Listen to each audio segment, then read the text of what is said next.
നിങ്ങൾക്ക് egg roast ഇഷ്ടാണോ?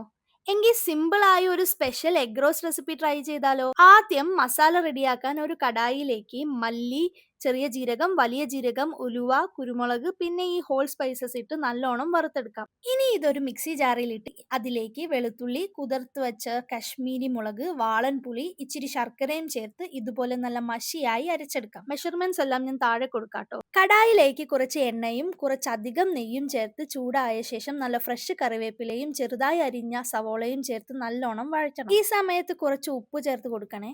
ഇതുപോലെ ബ്രൗൺ കളറായി കഴിഞ്ഞാൽ പിന്നെ നമുക്ക് റെഡിയാക്കി വെച്ച മസാല ചേർത്ത് കൊടുക്കാട്ടോ. നല്ലോണം റോസ്റ്റ് ആക്കി എടുക്കണം. ഇനി കുറച്ച് വെള്ളം ഒഴിച്ചു കൊടുക്കാം. ആവശ്യത്തിന് ഉപ്പും ചേർത്ത് ഇളക്കി നല്ലോണം മിക്സ് ആക്കി കൊടുക്കണേ. ഇനി ഒന്ന് ഉപ്പ് നോക്കിയ ശേഷം വേണേൽ കുറച്ച് ഉപ്പ് ചേർത്ത് ഗ്രേവി ഇതുപോലെ ഒന്ന് വറ്റിച്ചെടുക്കാം.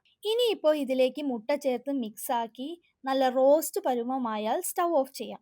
നല്ല ചൂട് പൊറാട്ടയുടെയോ അപ്പത്തിന്റെയോ ഒക്കെ കൂടെ കഴിക്കാൻ ഇത് കിടിലനാണ്. ട്രൈ ചെയ്ത് നോക്കൂ. അപ്പോൾ ഓക്കെ, ബൈ ഫ്രം ആദി.